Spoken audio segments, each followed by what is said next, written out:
Hello, we are FTC Team 2845 Team Duct Tape, and this is how we plan on following CDC guidelines in the upcoming season ultimate goal. To start our meetings, we will have a general call to discuss the plans for the meeting. We will talk about different ideas for the parts of the design for a robot, such as the drivetrain we plan on using and different parts related to the overall design of a robot, as should be decided and approved by the whole team. An example of one of those decisions is the strategy that we want to pursue. The strategy will be very different this year with only one robot on the field. Lastly, we will also discuss various outreach events and work on our engineering notebook, which will be a living document that can be edited anytime in real time. We plan on using various social media platforms, such as Instagram and Twitter, to reach out and interact with different teams and our community. For example, 3 weeks ago, we hosted an Instagram Live about drivetrain designs. This season, we plan on using our YouTube channel to share videos of our robot so that other teams can see our design and ask questions.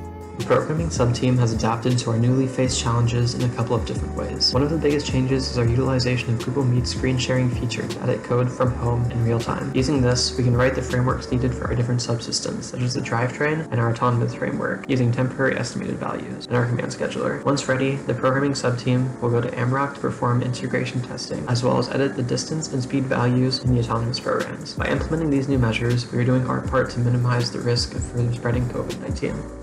The design team will take whatever idea we decide on as a team and make it a reality in CAD. We mainly use Autodesk Inventor to design the overall structure of the robot and design the parts that should be 3D printed as well. We will be able to design the whole idea in CAD all the way down to the nuts and bolts due to the graciously provided part files that the manufacturers post on their websites. However, just because it is expected to work doesn't mean it will for sure work. That is why our build team has to go in and actually work on the robot in person. They also have to test the design so that they can report what is wrong back to the design team to be repaired. They will be socially distancing and wearing masks as they work on the different subsystems, so we can help do our part to limit the spread of the COVID virus. We're Team Duct Tape, and we stick together.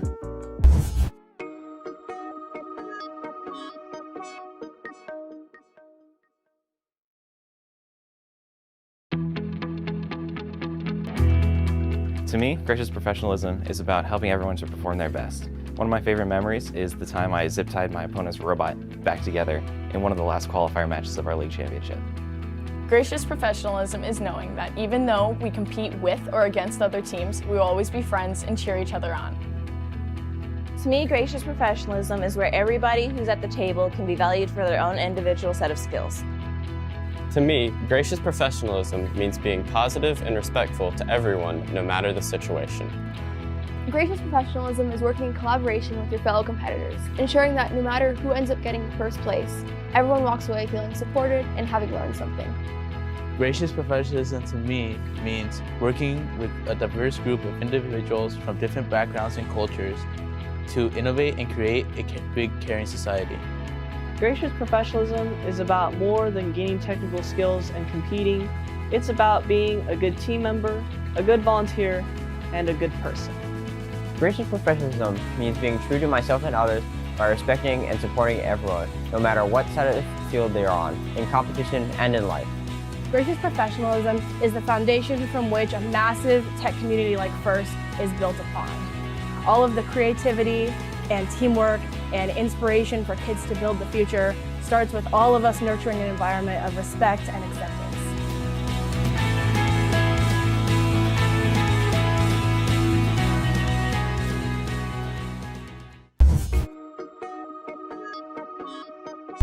During the planning and pre-build season, our team is going to leverage online video platforms like Google Meet, Zoom, Skype, and even FaceTime for defining our strategy and goals for the season, brainstorming ideas, and collaborating on robot design.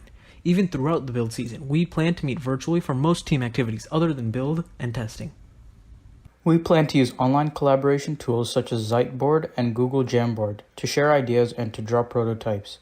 These tools allow us to create whiteboards, invite team members to collaborate online, draw sketches and prototypes, and save works and export them as images to add to our engineering notebook. We use CAD software like Autodesk Inventor to design our robot components. CADing will probably be more important this year since we don't have the luxury to meet face-to-face as often as we used to due to COVID-19. We upload, design, and component files to GrabCAD, a cloud-based collaboration environment that allows engineering teams to manage, view, and share CAD files. GrabCAD allows us to keep track of each individual robot component without having to keep all the files on each individual device. CAD files can also be used for custom printed parts with a 3D printer, as well as inputted into the engineering notebook to give readers a better understanding of the robot. In the current conditions, our team is contacting our sponsors and donors remotely, sharing our journey from the last season, thanking them for their support, and requesting financial support for the upcoming season via email and social platforms like Twitter and Facebook. Our build team plans to meet at our practice site to build and test our ultimate goal robot Simuson 4.0 and for driver practice. We will follow the CDC guidelines and social distancing throughout the team meetups, and we will wear masks and face shields while we are at our build and practice site. In order to have a functional robot, our team develops software collaboratively using source code control. We plan to do most of the programming remotely and collaborate among the team members using source code version control platforms like GitHub and GitLab. This season, we will make use of collaborative tools like Google Platform more than previous years. We store all team resources like fundraising plans, budgets, expenses, and engineering notebooks in Google Drive. We use Google Docs and Google Sheets to edit these documents online. We use Google Calendar to schedule meetings and events. We use Google Meet as an online video conferencing tool and use Google Jamboard as online whiteboards. We use Google Forms for conducting surveys and accepting application forms from potential new team members. We plan to reach out to new students in King High School using the digital classroom platform since a high percentage of the student population in our school has opted for e-learning. The team members will be reaching out to our old teachers from previous grades to make announcements in their classes using the announcements feature in Canvas, the new digital classroom platform adopted by Hillsborough County School District. We hope this information was useful for you. The Hydra Knights wish all FTC teams a great ultimate goal season. See you all on the field.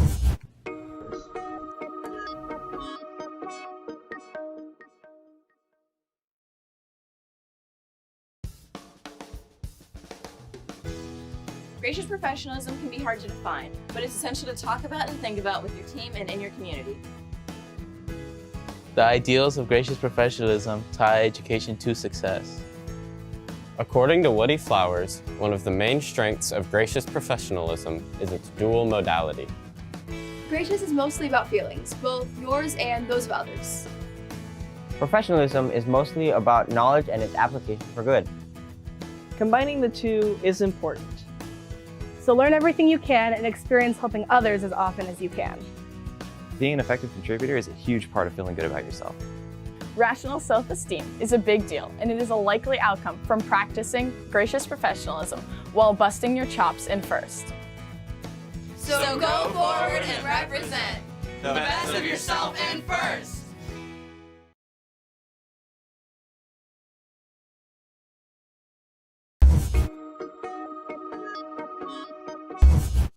Here, you have all of us gathered together fixing up our robot before matches at the league championship.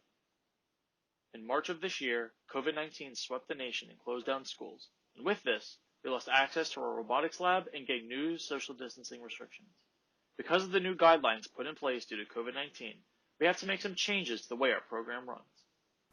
To keep everyone on the same page while also following these new restrictions, we have to utilize our main communication platforms in different ways. In recent years, we have started using Discord much more frequently. Discord is a free app where groups can communicate through a personalized server. It allows for various text, voice, and video channels, as well as custom roles. For our server, text channels are organized into various categories, such as general, announcements, and what happened previously. In the past, we used this program to remind members of what had happened during meetings, but due to current restrictions, we've utilized it as our primary source of communication and main hub for any announcements. Additionally, we use the Google Drive suite to manage our notes, photos, and engineering notebook. This season especially, as we can't collaborate in person, we will be utilizing the commenting and simultaneous editing tools, which would allow us to communicate on the documents themselves as well as work at the same time. Now on to the actual design and building of our robot. Because tools and supplies are limited, modeling has become a crutch this year for visualizing and creating our robot, and as such, we want to prioritize and take full advantage of 3D modeling's benefits. To do this, our team will focus on collaborating through SolidWorks and GrabCAD during our initial solid design phase. SolidWorks is a parametric CAD software that allows us to make realistic and to scale models of our designs. GrabCAD is a cloud-based service that makes sharing CAD files between a large group simple. You upload a file once to a team folder, and everyone who has access to that folder can open the CAD file. For programming, we use GitHub, an application in which members can upload their code onto a cloud sharing system. They can see a log of who made changes and when they occurred, which makes it easier to see where the last person left off coding. The most difficult restriction we have this year is building the robot while keeping the social distancing guidelines. To limit the amount of people, a small group of people will meet at a time and the team will rotate days so everyone has a chance to work. At the actual build session, everyone must maintain 6 feet apart at all times while wearing gloves and a mask. Tables will fit 2 people and all tables will similarly be 6 feet apart. The robot will be split into different mechanisms, and each person will be in charge of building and testing one mechanism. The people attending each day will make sure to document everything that happens by taking pictures and notes and updating the rest of the team on their progress. Since the robot will be fully modeled before any building starts, the model can be used as a blueprint to guide those who had not been at the previous build session. And this is how we, Wiredcat's Gen 3, plan to build our robot while maintaining social distancing. Good luck to all the teams this season, and make sure to stay safe.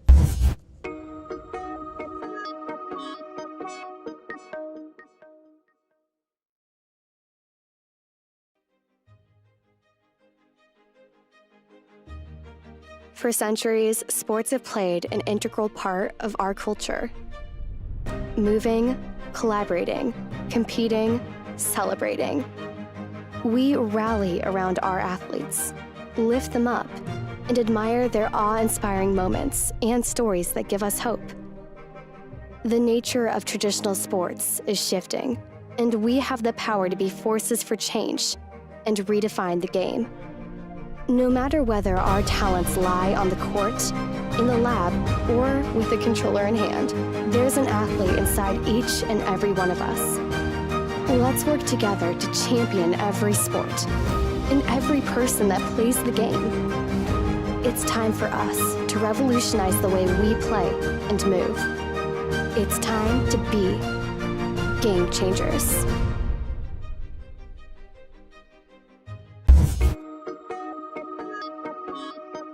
Hello there, my name is Aman Sheikh, co-captain of Team 11172 Stag Discharge at the Bowles High School here in Jacksonville, Florida. This year is extraordinarily different due to COVID-19. This is my 5th year of FTC, and this year's season, Game Changers, is going to be a season like none other. These uncertainties give us the strength for resilience, perseverance, and innovation to do better this year. We would need to remain relentless, yet vigilant, while designing and building our robot, wearing masks, washing our hands frequently, and maintaining social distancing. We are making history during the pandemic, and we are there for each other. Now here's Yash to kick off the meeting. Hi, my name is Yash, and I'm a senior at the Bowles School. I'm also co-captains with Aman in 11172 Stat Discharge. During the summer, me and Aman traded an FTC for Dummies YouTube series to help rookie teams get a jump start with the competition. Now here's Aman talking about team structure. Hey everyone. This year we have structured our team into 4 sub-teams. We have the design team, the programming team, the media team, and the build team. This year we've utilized Microsoft Teams as our main form of communication. And now here is Daniel with the programming. Hi, I'm Daniel. I'm a freshman, and I'm one of the programmers on the team. Programmers will write the code remotely and then virtually connect. We are excited about the Rev Control Hub. Not requiring a phone on the robot means less cable management and reduced network connectivity issues. GitHub works great for source code and version control in a virtual environment, so we plan on continuing to use it. Now here's Avnish with the design. Hi, my name's Avnish. I'm a junior at Bowles. Another program we've been utilizing this year is Fusion 360 for CAD. This makes the design process much easier and it also helps us get any necessary parts we need for meets just in case anything goes wrong. For design, we're considering symmetrical wheel alignment and experimenting with gear ratios and traction. We've used parts from Tetrix, Rev, and Autobotics in the past, so we'll use a combination of channels, plates, brackets, rails, mounts, and hubs based on what works best for the task in hand. We have 3D printers as well, so if we need to build custom parts, we can do that. Next up is Cameron for talking about strategy. Hi guys, I'm Cameron and I'm a sophomore. The best strategy advice we have for you is this: don't try to do everything at once. Have a plan and accomplish one task at a time. Maybe tackle a couple of teleop missions first and then go for autonomous. Balance achieving maximum points in the least amount of time with the complexity and difficulty of the task at hand. Robot in 3 days is a great way to get some ideas. And now here's Isla. Hi, my name is Isla, and I'm a sophomore. In words of our Star Wars heroes, let's keep a little optimism here. There is a new day, a new beginning. Train yourself to let go of everything you fear to lose. You either do or do not. There is no try. So gear up, because it's time to be game changers.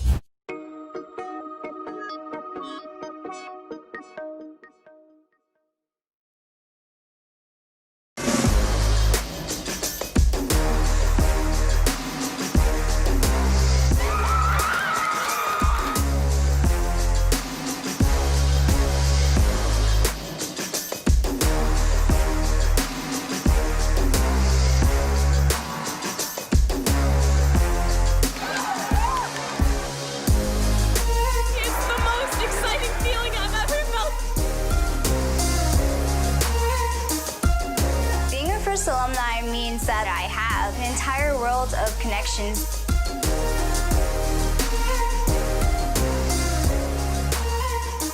It allows me to volunteer and give back to the community.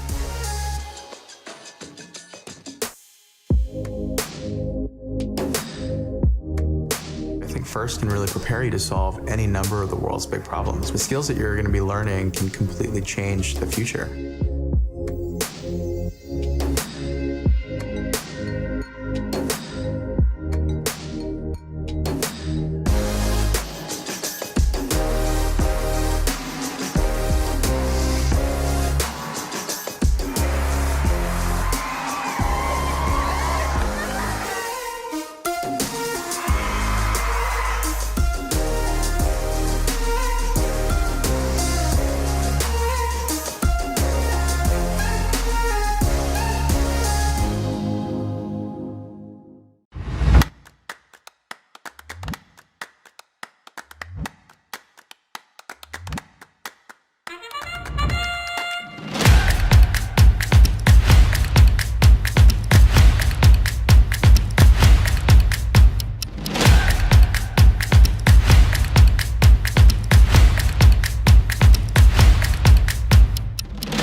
Hello, Florida First Tech Challenge. Thanks for joining us today. We're going to walk through the results of our first remote event. That was our scrimmage. The important thing is this was a learning experience for you as a team to go through this remote process and become familiar with the scoring software. But it's just as much as a learning experience for us volunteers. And we've learned a few things, and we're going to make a few adjustments as the season goes on. So again, thanks for being here. Let me give a quick update of what we're going to cover tonight. Andrew Rudolph and Michael Walker have pulled together some clips from the videos that the team submitted, and we'll show you some incredible robots. And then we're going to also have AJ walk you through some suggestions on how to use the game clock for running your remote matches. And then the last thing we'll do is we'll have Bob and Bob Sadenwater and Sid Sharma walk you through a referee update. So let's get started. Well, actually, before we get started, let me show you that I've come in my formal best. And this is my online attire, and it's my formal attire. So let me show you here. I've got my formal online tuxedo attire. I'm dressed up for the occasion, and I hope everybody is ready to go. So let me show you my screen here. Let me share my screen so I can walk you through a few things. So if you attended the kickoff event, you saw this slide where I talked about, with everything going on in the world right now, flexibility and adaptability were going to be the keys to the season.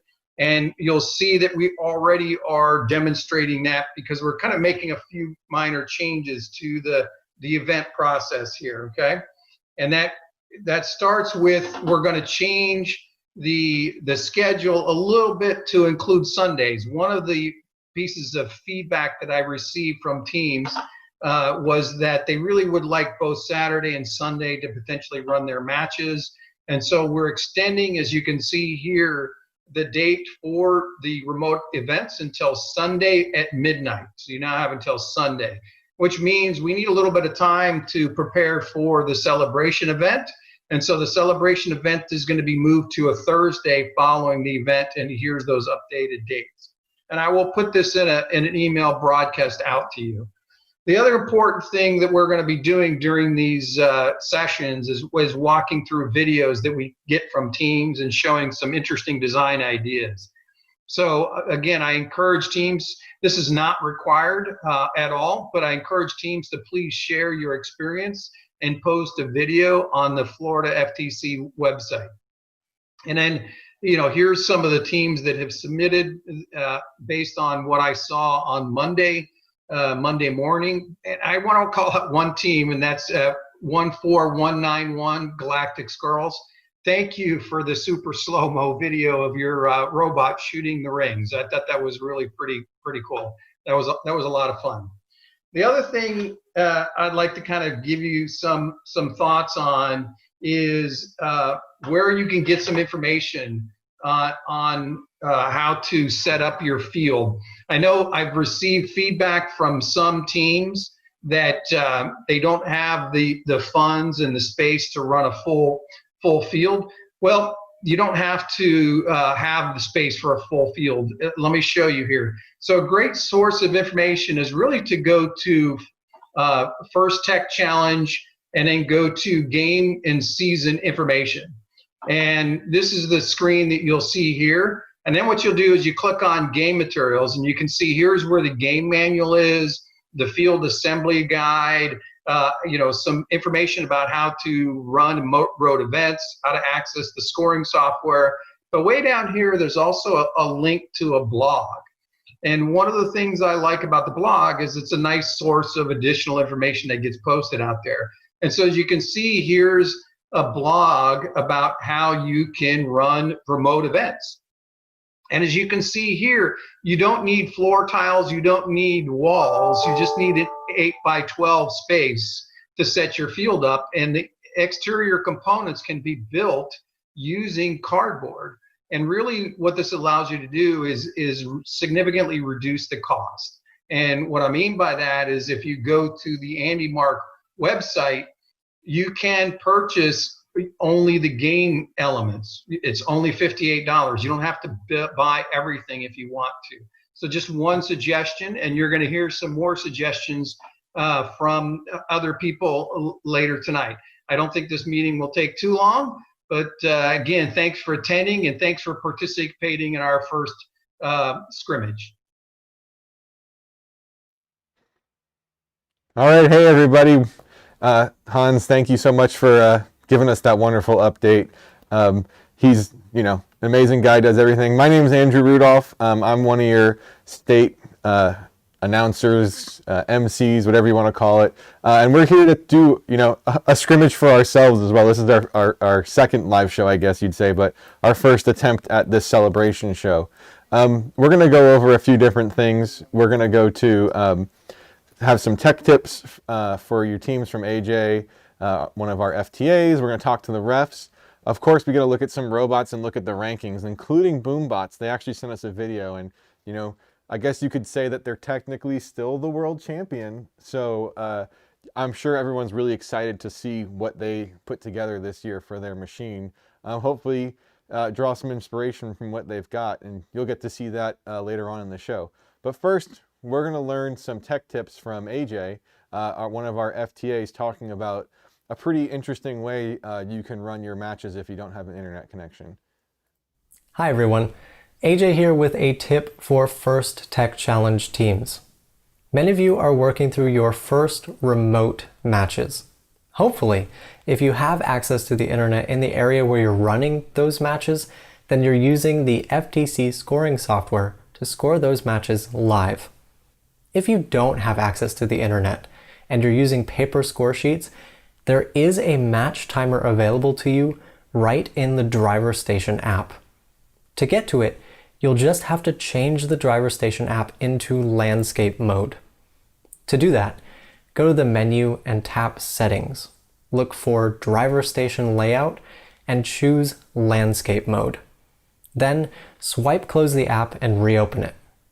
When you do, you'll see the match timer in the top left corner.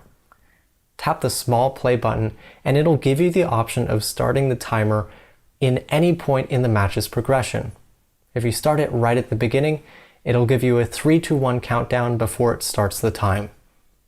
All of the other sounds that you hear are exactly the same as what you would get from the scoring system. Whether you're practicing or doing one of your official matches using paper score sheets, check out the match timer, built right in to the Driver Station app. That's awesome. AJ always has some great tips. When he showed that video to us earlier that we were going to show it, I was like, wow, that's actually really cool that they have the game sounds and everything there right on your phone. I think that's a wonderful way for teams to practice and run their scrimmage events, obviously. Of course, you've got to log into the scoring system, so hopefully everyone got in there to put their scores in, or at least try to put scores in. I know a lot of teams didn't, so going to be trial by fire when you have your first real meets coming up in a few weeks. But that's okay. AJ, always there to help. If you have anything that you want us to cover in the tech tips, make a comment in the video, and we'll try to do it, or send an email to Hans about some tech tips you might want us to cover. If you guys generate some content, you can send it to us as well. We might be able to show it on a future episode of one of these celebration events, because you teams know a lot, and we like to share that information. No promise anything you send is going to definitely go on, but we're definitely open to receiving some ideas for the show. We're learning as we go along, just as all of you are. So moving on, we're going to look at, where are we? Robots. So everyone loves robots. That's what we're here to do. So we're going to start off with looking at, we had, I think, 15 teams or so send us videos of their robots running some simulation scrimmage matches. And this is just kind of a quick compilation of a whole bunch of stuff that we saw. And then later on in the video, we're going to look specifically at autonomous, and we're going to show the full Boombots 2 minute and 30 second or so run. So let's start looking at just an overview. The first teams that we're looking at here is, I can't read, it's so small. Yeah, it's a scrimmage for us too. I think this team's from Space Coast League, a rookie team, I think.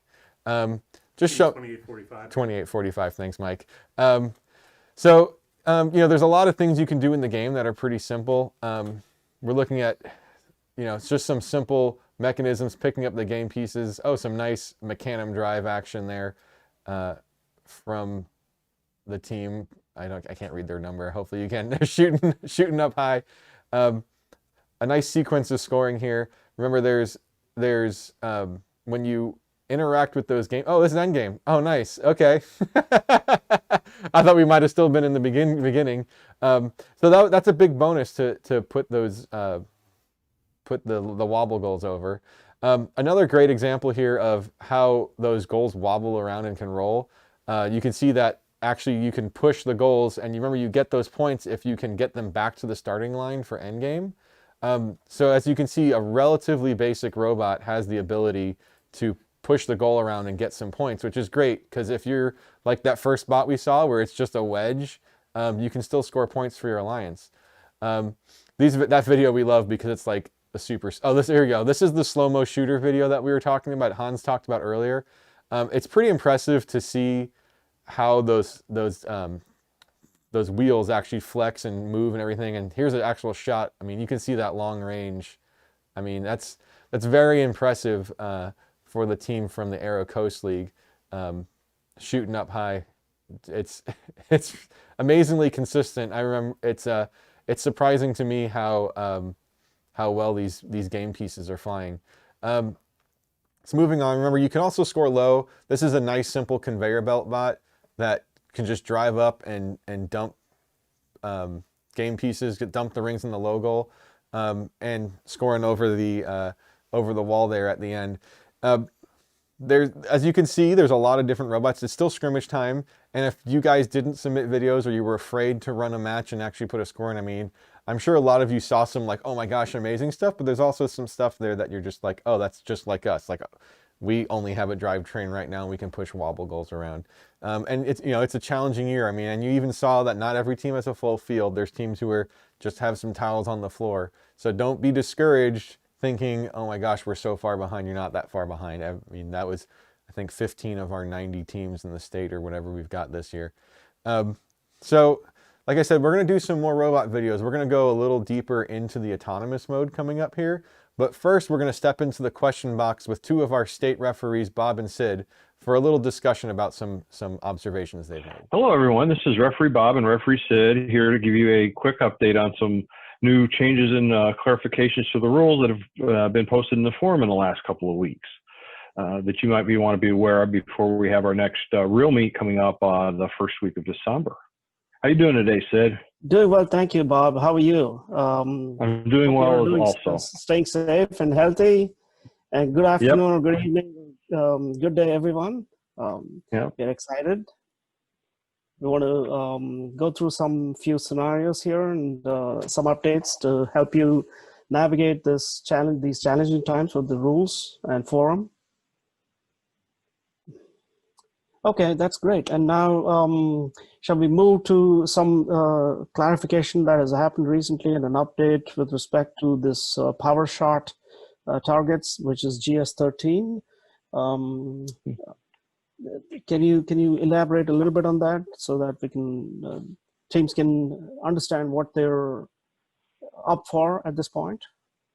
Yeah, so what it basically says is that in order for a power shot target to be scored either in the autonomous period or in the endgame period, it has to be moved into the scored position by direct contact with a ring in order for it to count. If it does not get moved back by direct contact with a ring, say the robot shoots a ring and it hits the frame assembly around there and it knocks those back, it will result in a penalty. And it will be a penalty per power shot target that is moved to the scored position. To do that. Again, the key to the rule is for the ring to be able to directly hit the power shot target. As long as it meets those requirements, it can be counted as legally scored. Again, you have to remember that it's only an autonomous period by a robot that is in the launch zone. And it also is during the end game. Again, the robot has to be in a launch zone and it has to be only during the end game period. If it is any other time, either outside of those time frames or if you're not in the launch zone, you'll get a major penalty as well. And again, it's a major penalty per power shot target. Fantastic. In the autonomous as well as the end game, if the power shot targets are scored not by a ring or by hitting the frame, then you're saying that they'll be subject to penalties. But what happens to the score? Let's talk a little bit about that. Will that be scored or not scored? They will count as scored if it's in either the autonomous or the end game thing. However, you will get the major penalty, so therefore you'll have a minimum of deficit of 15 points per power shot target if that happens. 30 for the major penalty, minus the 15 for that. So it's not to your advantage, I believe, to try to do that, because you're going to end up not scoring as many points as you normally would. Fantastic, thanks. This, I think, should help a lot of teams, and we cannot underscore. I don't know how many times we have to say, no matter how many times we have to say, we will keep repeating that it's very important that teams go in, ask questions in the FTC forum, and then monitor this on a weekly basis, or at least a week before the event. You want to definitely go in and look at the clarifications. You don't want to be overwhelmed, because if it's the first time you're going into the FTC forum to look for clarifications the week before your meet starts, you'll be overwhelmed, because it's being bifurcated into traditional events and remote events. You don't want to go in and be inundated with all the information. So it's a good habit to go on a frequent basis, on a periodic or a regular basis, go in and see what's changed. So that way it'll all be in your mind. You know what to look for, what's being read, what's not read. It helps that way. That's how I've been following. How about you? Do you have any tips there? Yeah, same thing. If you can do it every week, it helps you keep up to it. That way there's not so many. And like you said, make sure definitely the week before your event that you're doing that. And if you see something there, ask some questions and make sure we can get some answers or clarifications if you need to. So definitely read them. And if are we going to be available for anyone that wants to bounce off a question they have? FTC forum is the final authority, but if you have a clarification that we can help you with, please feel free to reach out to either myself or to referee Bob, and we'll be glad to help you with this. Yeah, I'll reach out to your local. I just don't know how this is going to work, though. Yeah. So, at any rate, but yeah, reach out. We'll try to help you answer some questions and make sure we understand the interpretations of the forum. So, at any rate, good luck with your event. Next event coming up, and read the rules. Yeah. See you later, Sid. Good luck, everyone, and play hard and play safe and play fair. Most important, be gracious. Yeah. Okay. All right. Looking forward to being with you guys soon. Yep, definitely. Talk to you guys soon. Bye. Bye. Thanks for calling in. Thanks to Bob and Sid. Always great information. I was just monitoring the chat, and actually Micah Reese in there said that they put a compilation of all the questions in the Q&A on the website weekly, which might be a little easier for teams to understand. The forum is super awesome to look through. It's interesting as a builder sometimes to look through the forum, because sometimes you can understand like the weird strategy someone's trying to play when you go in there and see the kind of questions that are being asked. But it's definitely worthwhile, and especially this year with the remote events that are running, you want to be on top of the rules, because you're not going to an event. So like if you design your robot that's completely outside of the rules, and you do your at-home events, and then we end up having a state championship and you show up with that same robot that's illegal, Bob and Sid and all the volunteers who are the inspectors and all those teams all those volunteers are going to unfortunately have to tell you, like, hey, it's really cool that your shooter works this way, but it's against the rules, and you're going to have to work on it and scramble to try to get it fixed. And with that, you want to make sure you're checking over the inspections before your events. Make sure that you're all within specs. There should be at least one person on every team whose the rules are. They're in charge of looking over all the rules. They know everything that's legal or illegal on the robot to make sure that your team is playing within the game. And gracious professionalism is a really big part of this year, as far as you're going online, you're putting your own scores in, and it's going to influence how your rankings might go into a state or a world championship. So make sure you have someone on your team. It's great to have someone maybe outside the team who understands the rules, to come in and as kind of like a third party look over your robot. And definitely when it comes to refereeing the matches, You want to have someone try to be as impartial as possible. I mean, I've refed tournaments. It's extremely difficult, and it's going to be very eye-opening for some of you to see what it's like to actually referee a match. I mean, it's a little simpler when it's just a single robot, and you can replay your matches however many times you feel like it. But again, teams really got to try to stay on top of everything. So let's get back to a little bit of robot action, shall we? So we took those videos that everyone submitted, and Mike Walker edited up this video, which is just clips of autonomous. And as you guys know, autonomous in many games can make or break a win or a loss. This year's game, there's a lot of points to be had there in autonomous. And there's actually surprising how many teams are doing pretty well already in autonomous. So we want to take a look at that and show that and call it out specifically for you. So so remember, moving those goals across the line gets you, or dropping it in the zone. I can't quite tell what the stacks are if they got it into the correct zone or not. But remember, you get those bonus points if you can get that goal into the correct zone based on that stack height A, B, or C. So we see a bunch of teams who should be detecting right. And of course, I should know better what none there means, but it's a cool maneuver, and they're parking on the line, which gives them more points. Now, this is by far the coolest one. No, this isn't it? Okay. No, Mike said no, it is. Okay. So you can see team gets one in the zone. Nice spin around. Shoot and getting, I can't tell, maybe you guys can see if they got the power shots. We just discussed it. Mike said, yeah. You know, I'm on air. I didn't watch the videos ahead of time. Another amazing one going that looks like they just barely missed scoring in the low goal there. Oh, they got one? Okay. So as you can see, I mean, there's some impressive stuff. There's also teams that are doing just drive, you know. This one's cool because it has an actual elevator lift that picks up and down. Oh, cool. So they actually pick up the wobble goal. Yeah, with an elevator. Oh, this is the one we saw the slow motion of before, I think. So here again, you can see a team building in someone's, looks like their living room or something, PVC and wood field barrier. You don't have to have the real deal. Sinking some shots in autonomous. I mean, it's really impressive to think that teams working remotely in a few weeks have done a real good. Okay, so this one, I think this is one of the Palm Coast teams, Gears of Fire 516. We've seen them win states several times and already slam dunking a double with a line. I mean, that's really, so like before I was talking about how like, don't feel bad. And again, don't feel bad. Like look at those first robots we saw that literally could just drive forward.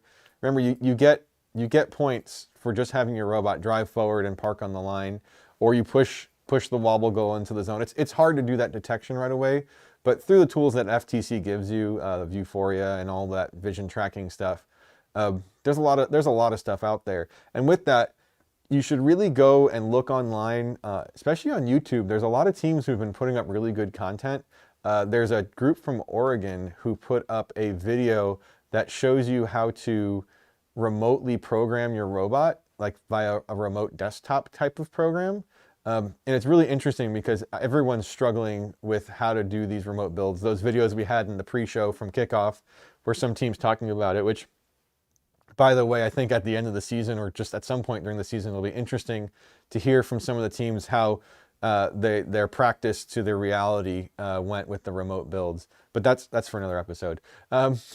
So one of the things that every celebration video, that's going to be really the reason you guys tune in. Like you want to see the robots, but the big thing I think you're going to want to see is the rankings and the scores from across the state.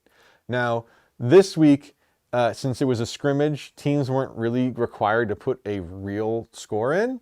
So what we've got here was Gulf Coast was one of the leagues that I think had like 10 teams put scores in. And, you know, when I went in and clicked, I'm kind of being a fangirl right now on BoomBots a little bit, but I wanted to see what they did. So this is the kind of graphic that we're going to show. We'll show more than the top 8. We'll show all of the teams and where their rankings are. And we're going to go league by league and show what the rankings are so you guys know exactly where you're at. And of course, afterwards, that information will be published on the Florida First website. So everyone will know where everyone else is and be able to go back and look at it and analyze it. Because I know Super 7 is going to go in there and figure out that if they score 37 points in the next tournament, they'll move up to rank 3 or whatever is going to happen. I know you guys out there like love the number nerds. It's just wonderful. But so this week, because it was a scrimmage, we're not going to spend the 20 minutes or whatever it's going to take to go league by league. It won't take that long. It might if there's like really like intense scoring things. And we might have videos from those different leagues that we can intersperse showing maybe a high score or something like that. It all comes down to whatever content you guys get to us. And again, like Hans said in the beginning, you guys are playing through Sunday and we're going to be airing live on Thursday nights so that you guys do have a little time to get stuff up, but try to get it to us early because there's a lot of you and there's, I think, 4 of us, 3.5. Is my cat covered as the hat? Yes, yes. Nibbles the curious kitten. So if you guys have, like, again, we want to show what you guys are doing. You guys aren't getting to actually meet up, and we want to show what cool stuff you teams have going on. So please get us the information of what you've got. And again, no promise that it's going to air. We don't want to have the show be 2.5 hours long because we have to show every team's PowerPoint presentation on how they machined a wheel with a Dremel. But if you've got some good content, and also, you know, we can share some of those. We can like some videos, and you guys can see it. We can even put some playlists up just on the channel. Probably, you know, it's kind of a free-form thing. We're kind of figuring out as we go along, just like, again, like you guys are over the season. Yeah, Hans is the half person. Yeah, I like that. That's from the chat. Okay, so we just talked about boombots for a second, and now we're going to show, they sent a video of their entire match, and I was really interested to see what they have, and it's pretty interesting, to say the least. So in typical world champion fashion, they sent an onboard camera. So we can't learn the secrets of however they got, you know, whatever they did with I mean, I know that there's at least one piece of latex tubing on the robot. I know that. Thank you, Boombots, for letting us know. But it's actually kind of interesting seeing this onboard. So they're autonomous, as you can see. All they got was the movement bonus, getting across the line. So again, we're looking at a world champion team who might otherwise not be doing a crazy autonomous mode like you'd expect. And for sure they will, as most teams will by the end of the season. But here we go. So already you can tell, I mean, I'm going to do try to figure out what we see in this video. You see the movement on the robot. Now we're not just moving in straight lines. It's actually strafing side to side and rotating. So, you know, we know we've got some kind of omnidirectional drivetrain, be it Mecanum or Holonomic or Swerve or something. I think they've been doing Mecanum Drive for a few years, so that probably is what they're using. So we saw the human player feed some pieces in, and they're getting themselves lined up in position. And I know there's some shots coming up. There it goes. So we see hitting the middle goal, going for the easy shot. And remember, that's that whole risk reward in this game of do you go high, do you go low, do you go for the middle? They clearly are going for the middle. In the single player version, I guess you'd call it, it's not as high of a risk reward, but knowing Boombots, they're going to be hitting high shots every single time like we just saw them do there.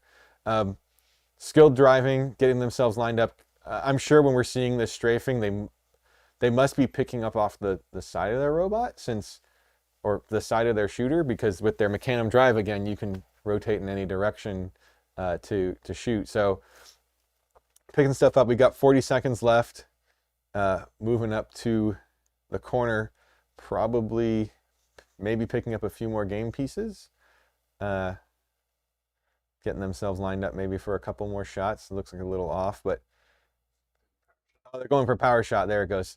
So I think they got the middle, it looks like maybe. They had the other one. Yeah. As we expected, power shots are pretty difficult. All right, 12 seconds left. Looks like they're pulling back and going to go for power shot maybe again. Yep, there they go. Might have hit 1 and 2, 1. Everyone do it with it. It sounds like you're there. It's like the real life. You hear me doing game announcing. Does everyone get warm fuzzies inside? Honestly, guys, I didn't watch those matches ahead of time. Mike just told me it was pretty interesting. Yeah. So Oh. AJ Foster, pay attention to the field walls and you'll see that they censored the... See, I just thought that was a blur on the little screen. Guys, I'm watching this and there's like a monitor, like Mike's like 8 feet away from me with his monitor turned around. So I'm looking at, if you think of like what your parents had to deal with back in '73 watching TV, that's what I'm watching it on. So there you go. We got to see some robot action. Hopefully some of you are really excited because your robots are significantly better than you thought, or some of you are thinking, oh my gosh, I'm the same as everyone else. My robot just pushes things around. Or you're like, a robot hasn't moved yet. Don't worry about it, guys. You've got, I think, 3 weeks. I think it's the second week of December. First week of December is the next meet. Again, I should know that, but I don't today. Again, volunteer. What did Han say? He's paying us great for this show. So that's why I'm drinking water out of a Dunkin' Donuts cup today. Can't afford the soda, but it's really exciting to see what you guys have going. Keep building your robots, keep going strong. It's going really, really well. And again, please try to get us. We should really set up like our own email address for people to get us information. Maybe we'll get something to Hans and he can get it out to you guys of like a show at flfirst.org. Don't email there. We'll get something out there, but Andrew.Rudolph. Yeah. So that's the show for tonight, everybody. Thank you so much for tuning in. Again, send some feedback of what you liked, what you want to see on the show. If you've got questions for Bob and Sid, send them into the question box there. AJ is bored because he wants to fix a robot, so you should FaceTime with him when your robot's driving into the walls. Now, if you have if you guys see a cool tech video that you want a little more in depth, then AJ might be able to cover that in his video. You know, there's stuff like that we can do. And again, when we get to the real meets, we're going to go in depth into those scores. We're going to go into the rankings and all that. So you guys really want to make sure you tune in to see what's going on and how you guys lay in the land. So with that, we're going to call it a night and we'll see you, I guess, well, I have the calendar up. What is it? December 7th through 12th, or 13th is the next meet. There you go. So I guess we'll see you on the 17th. Yeah, there you go. All right, everyone, tune in to BattleBots December 3rd. He's going to be on there. I'm going to be on.